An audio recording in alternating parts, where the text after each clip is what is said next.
All right, Harry's behind the camera. Crazy. We got 2 coffees here. We'll brew this one. Oh, not this one?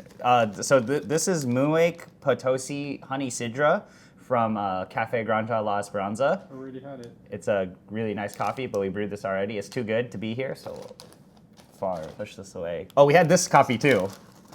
Hachi anti-maceration. But we have this coffee where this is Winemaker. What's your first impression based on the name? Yeah, what is the impression? I imagine it was put in a barrel with something that shouldn't be put in a barrel with coffee. Maybe, but we'll have the details of the coffee on the screen here, so you can see the processing things, the specs of the coffee. But this was actually sample roasted by Robert on the Roast, and he gave us a sample of this. So it's a little dinky dose of this in these little cute bags that a lot of people like to put samples in. And I thought it'd be fun to brew this coffee for fun. Fun to brew this coffee for fun. So let's smell the coffee here. Roasted. I haven't been allowed to smell this because apparently it's a shocking secret. smell. Oh no.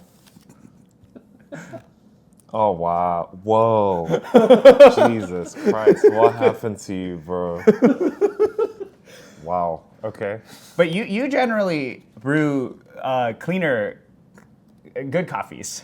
Wait, no, I don't think this is a bad coffee. But you brew cleaner coffees, right? Yeah. So I know how to brew this type of coffee. I just posted a video the other day on how to brew these types of coffees, but we should see what you would do.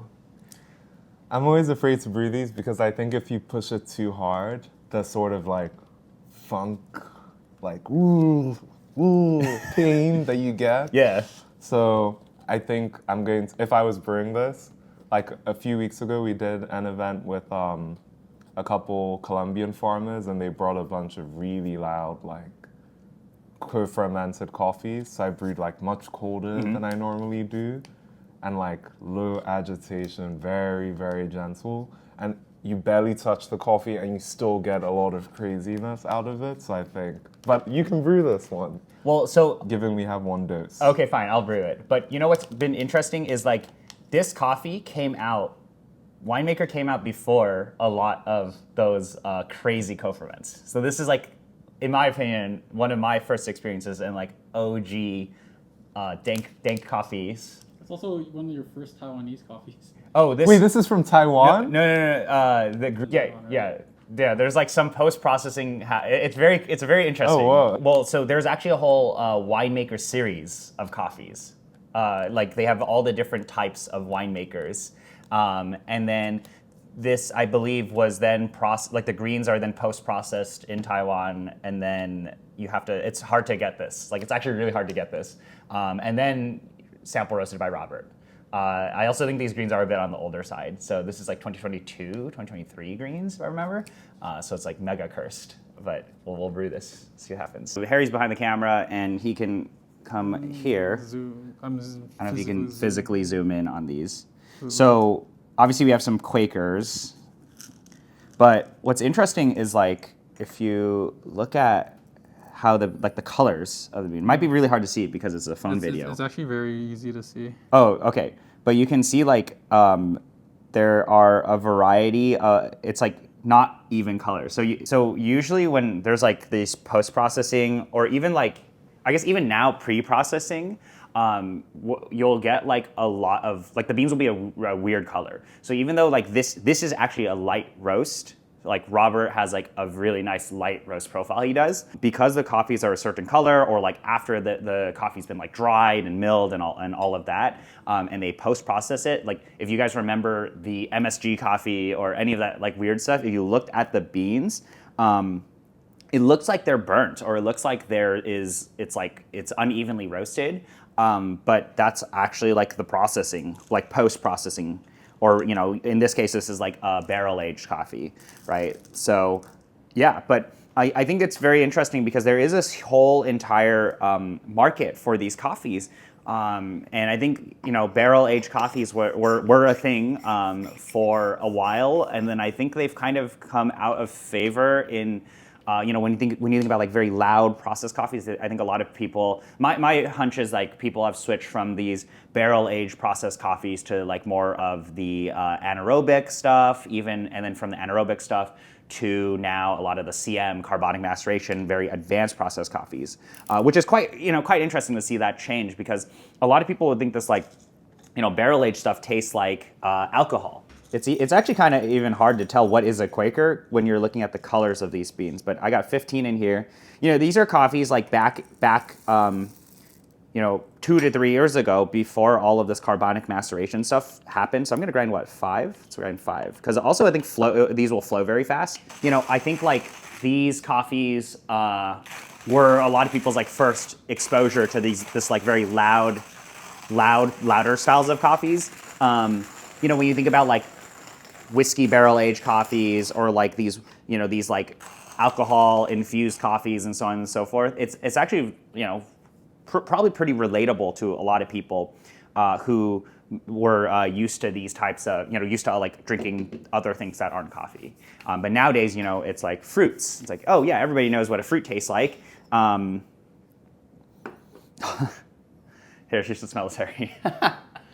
Simba's a little busy, so he'll come back. Oh my god. Yeah, he'll come back and taste it with us. It reminds me of like Chinese white wine. Yeah, like white wine. It's like I don't even think I'm smelling coffee here. Like this does not smell like coffee. It feels like it's just cindered some of my nose hair. Yeah, like it's that alcoholic effect. What's interesting still again is like, look, this is how loud we were able to get coffees like a few years ago. Now it's same intensity but fruity, or like very processed. We have some anti-maceration left that we'll dump into this carafe. So I'll brew this because sometimes I know how to brew the funkier stuff. I think UFO is actually a great choice for some of these. High clarity. So we're gonna brew this on UFO. I think UFO is actually very forgiving for these types of coffees because because it's not like sharp. Yeah, like the Balance. presentation is not searingly clear. We're also brewing at 192 Fahrenheit, a little bit on the lower end, but we get like the thicker bed depth and all of that. And I wanted to brew this on mellow drip. Actually, we can brew this with mellow drip, low agitation with the bigger bed depth. And I feel like this is how you can get these coffees to like taste a little better. You want it to taste better? Yeah, so like I think lower agitation's always strong, like as Simba was talking about in the beginning of the video. But oh my god, this is insane. You want to come over here? Here, let's pour some water on it and see what happens. Let's look at it.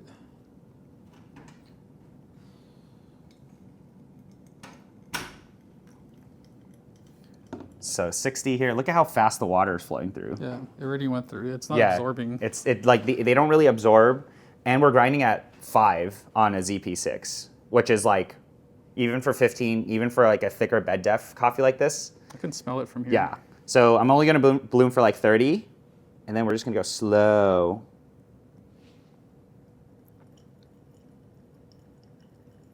Maybe let's just constantly pour up to like 240. Do like 2 pours. Dude, look at that flow.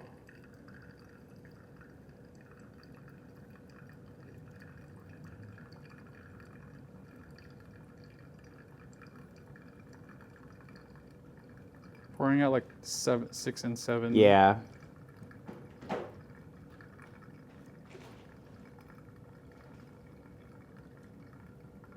All right.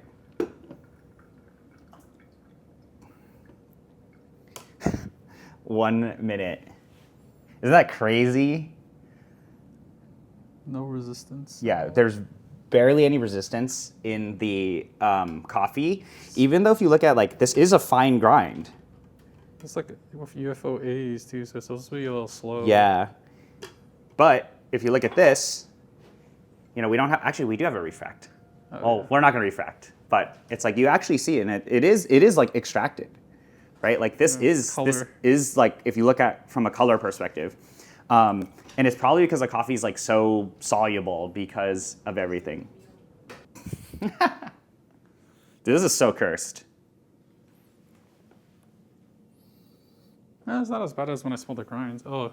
No, end it is kind hits of you. bad. Yeah, it hits you. Like legs. so, it smells like sweeter, and then there is. I mean, I do think there's florality in this a little bit, and then it's like alcohol, like a ton of alcohol in here.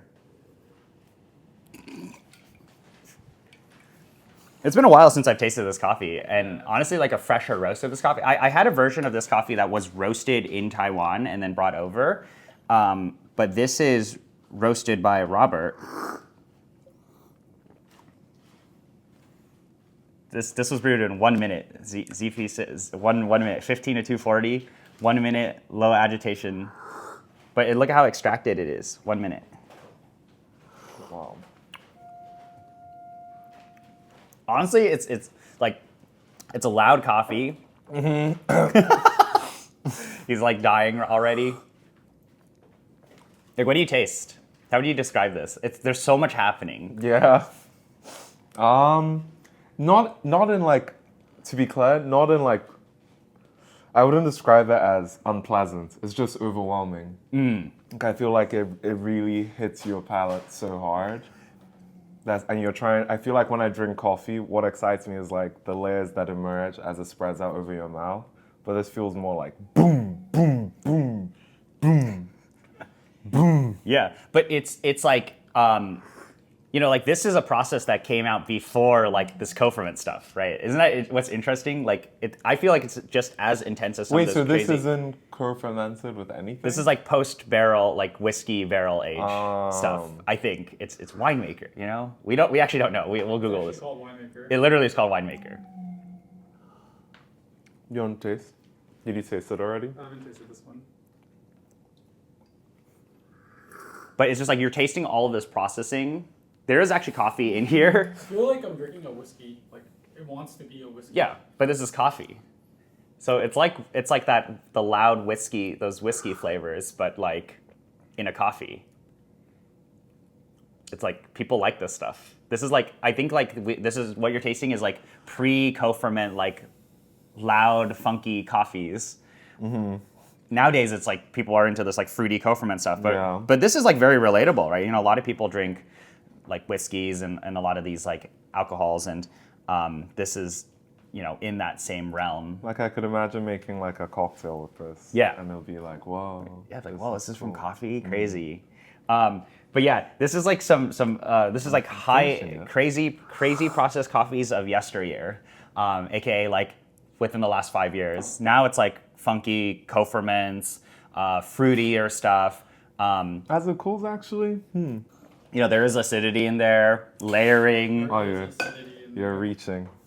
but it's all processing It's acidity behind a wall of. of process. Yeah. So I think this is coffee. just like interesting to post because like it's just rare for me to have a coffee like this, or like even I don't think we've ever posted like a barrel aged or whiskey aged coffee that was like post processed in some sort of way. But also this is like just an interesting thing where it's like he's never tasted coffee like pre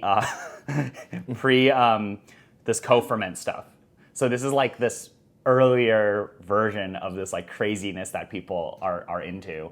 And yeah, it's fun. I feel like stuff like this, it's almost like you need people trying crazy things.